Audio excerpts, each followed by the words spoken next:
গম্বুজ লাগাবার টাকা দেয় আল্লাহই জানে। কোন কোম্পানি? ইসরায়েল। আবার বলেন ইসরায়েল। আচ্ছা আপনি বলেন তো, যে মহিলাটা পাগল ছিল এখানে ল্যাংটা পড়ে থাকতো, ওই মহিলাটা আবার জটওয়ালা ছিল, বটওয়ালা, আর ওটা মারা গেছে, নাম কি ছিল কেউ জানতো না, এখন একটা নাম দিতে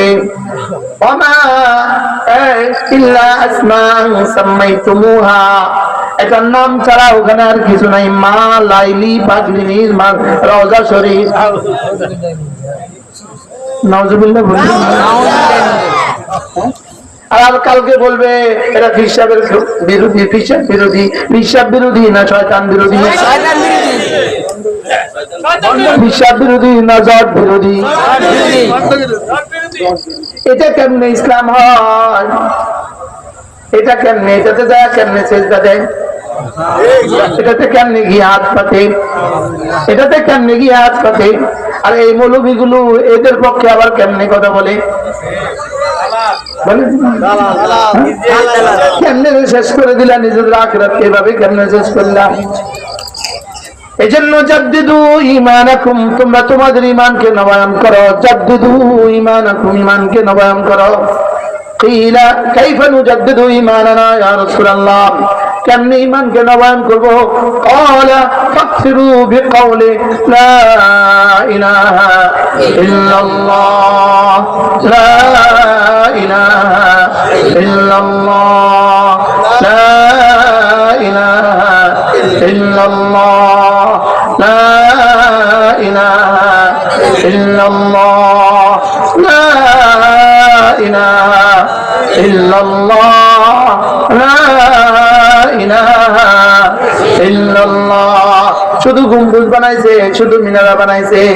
আচ্ছা নিজেদের দেওয়া টাকা দিয়া ইট পাথর দিয়া গম্বুজ বানাইছে আর মিনারা বানাইছে। এখানে একটা মাটি দিয়ে একটা ল্যাপ দিছে, এখানে একটা টাইলস দিয়ে দিছে, এখানে একটা ফুল দিয়ে দিছে। বলো তো দেখি বন্ধু, এটা তোমার কি দিতে পারবে? কিছুই না। সবাই বলে কিছুই না। আবার বলে এটা তোমাকে কি দিতে পারবে? অথচ তোমার নবী আর আমার নবী বলেন, আল্লাহ তাআলা বলেন হাদিসে বলছি, ইয়া ইবনা আদম, হে বনি আদম, লাউ ইজতামাল ইনসু ওয়াল জিন্নু ফি ওয়াদিন, সারা পৃথিবীর সমস্ত জিনগুলো আর মানুষগুলো যদি এক মাঠে জমা হয়, সকলে যদি লাউ আওয়াদু, সকলে মিলে আইয়ান ফাউকা, তোমার কোনো উপকার করতে চায়, তোমার কোনো উপকার করতে পারবে না, ইল্লা মা কাতাবাল্লাহু লাক, যেটা রব লিখে রেখেছেন সেটা ছাড়া। সারা দুনিয়ার সমস্ত মানুষ মিলে তোমার উপকার করার কোনো সুযোগ নাই, সারা দুনিয়ার সমস্ত মানুষ মিলে তোমার ক্ষতি করার কোনো সুযোগ নাই। আল্লাহ যেটা লিখে রেখেছেন সেটা ছাড়া কিছু হবে না। কুল্লা ইউসিবানা ইল্লা মা কাতাবাল্লাহু লানা, এই জটওয়ালা তোমার কি করবে?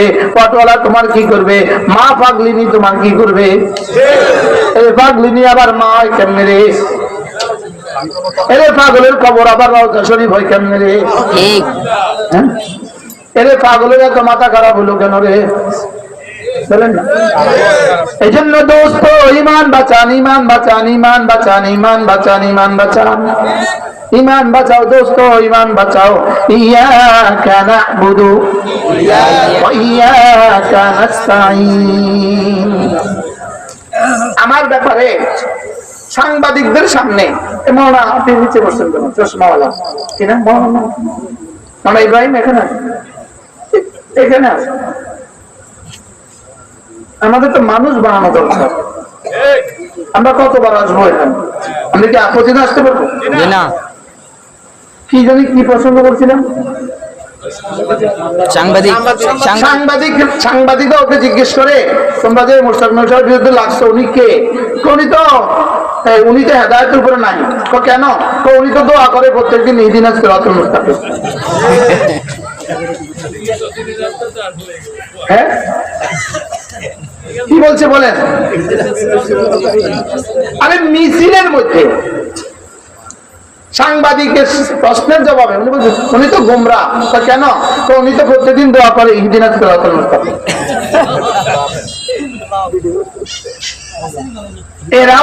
এরাও মানুষ, এরাও কি মানুষ?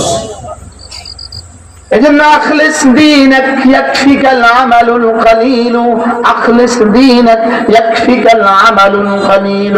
তোমার ঈমানকে খাঁটি করো, তোমার ঈমানকে খাঁটি। আরো আছে আল্লাহ কবুল। আমিন। আব্বা আম্মা আছেন? আল্লাহ আব্বা জান্নাতে চলে যাবে। আম্মা আছে না? তবে আরেক ভাই কই? আল্লাহ মাওলানাকে কবুল করুন। আমিন। অনেক সুন্দর বয়ান করেছে। দেশে যখনই আসবে আপনারা ইস্তেমাল করবেন, আর যেন আবার বিদেশে থাইকে না যায়। দোয়া করেন যেন বিদেশে থাইকে না যায়, পরে যেন দেশে চলে আসে। বিকর না কর, এর মধ্যে কত বড় একমত আছে। পরে দেশে চলে আসতে হবে, দেশের মানুষ এই দেশের খেদমত করতে হবে। এজন্য ঈমান বাঁচান, ঈমান বাঁচান, ঈমান বাঁচান। এক যাররা শিরক থেকে নিজের জিন্দেগিকে বাঁচান। আল্লাহর নবী একবার এলান করলেন, ও আমার সাহাবীরা, শিরক এত সূক্ষ্ম, এত সূক্ষ্ম, এটা পিপিলিকার পায়ের আওয়াজের থেকে সূক্ষ্ম। কাদাবিবিন নামাল, পিপিলিকার পায়ের আওয়াজ যেরকম আওয়াজ, পিপিলিকার আওয়াজ যেরকম গোপন, পিপিলিকা চলে যে পায়ের আওয়াজ শোনা যায়? হ্যাঁ, শোনা যায়।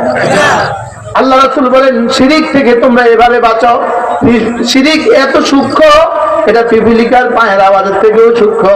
সাহাবারা বললেন, ইয়া রাসূলুল্লাহ, এটা যদি এত সূক্ষ্ম, এটা থেকে বাঁচবো কিভাবে? আল্লাহ নবী জবাবে বললেন, তোমরা প্রতিদিন এভাবে বললে থাকবা, আল্লাহুম্মা ইন্নী আউযু বিকা মিন আন উশরিকা বিকা শাইআ, মিন আন উশরিকা বিকা শাইআ। আল্লাহ আমাকে শিরক থেকে বাঁচান। বলেন সবাই, বলেন সবাই, বলেন এক যাররা শিরক থেকে বাঁচান, এক যাররা। আল্লাহ এক যাররা শিরক থেকে বাঁচান। হ্যাঁ, এক যাররা শিরক থেকে রব যেন আমাকে বাঁচান, এক যাররা কুফরি থেকে রব যেন বাঁচান। এক যাররা শিরক নিয়ে কবরে গেলে আর জান্নাত হবে না। বলেন না নাউযুবিল্লাহ। এজন্য আনতা আবুদুল্লাহ ওয়াহদাহু ওয়া লা তুশরিকু বিহি আহাদা, আল্লাহর সাথে কাউকে শরীক করা যাবে না।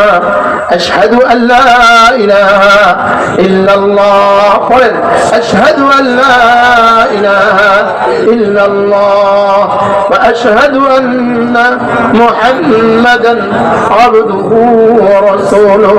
আল্লাহ শিরক থেকে বাঁচান, সকলে বলেন আল্লাহ শিরক থেকে বাঁচান, কুফরি থেকে বাঁচান, শিরক থেকে বাঁচান, কুফরি থেকে বাঁচান।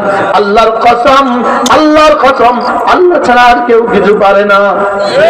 আল্লাহ ছাড়া কি জিন্দা পীরেও কিছু পারে না, মুর্দা পীরেও কিছু পারে না, পৃথিবীর কেউ কিছু পারে না। আল্লাহ ছাড়া কেউ কিছু পারে না। আল্লাহ ছাড়া কেউ সন্তান দিতে পারে না। আল্লাহ ছাড়া আয়াতের মালিক আর কেউ নাই। আল্লাহ ছাড়া ইজ্জতের মালিক আর কেউ নাই। আল্লাহ ছাড়া দৌলতের মালিক আর কেউ নাই। বলেন না লা ইলাহা ইল্লাল্লাহ, লা ইলাহা ইল্লাল্লাহ। দিলের দিকে একটু তাকান, দিলের দিকে একটু তাকান। লা দিয়ে সমস্ত কিছুকে নফি করে দেন, সমস্ত কিছুকে বাদ দিয়ে দেন। লা ইলাহা ইল্লাল্লাহ, লা ইলাহা ইল্লাল্লাহ, লা ইলাহা ইল্লাল্লাহ। ও যুবক, একটুখানি ভাবো তো দেখি, শিরকের এক যারা, শিরকের এক যারা। শিরক নিয়ে কবরে গেলে জাহান্নাম করার কোনো রাস্তা নাই। বলো শিরক নিয়ে কবরে গেলে কি? কুফরি নিয়ে কবরে গেলে জাহান্নাম ছাড়া কোনো রাস্তা নাই। কাফেরদেরকে মহব্বত করা এটাও কুফরি, কাফেরদেরকে মহব্বত করা এটাও কুফরি। যে জানোয়ারগুলো ইসরায়েলের পক্ষে কথা বলে, বাংলাদেশে দেখেছে মুসলমান নামদারিগুলো ইসরায়েলের পক্ষে কথা বলে, ইসরায়েলের পক্ষে সমর্থন করার সঙ্গে সঙ্গে ঈমান গেল। আল ওয়ালা ওয়াল বারা, আল ওয়ালা ওয়াল বারা, মুহাব্বত আল্লাহর জন্য আর দুশমনিও আল্লাহর জন্য। আল্লাহ যাকে ভালোবাসতে বলেছেন তাকে ভালোবাসবো, আল্লাহ যাকে দুশমনি রাখতে বলেছেন তার সাথে দুশমনি রাখবো। কোন ইসরায়েলের সাথে, ইসরায়েলি মানুষের সাথে, ইসরায়েলের সাথে কোন মুসলমান সমর্থন করতে পারে না। ইসরায়েলের সাথে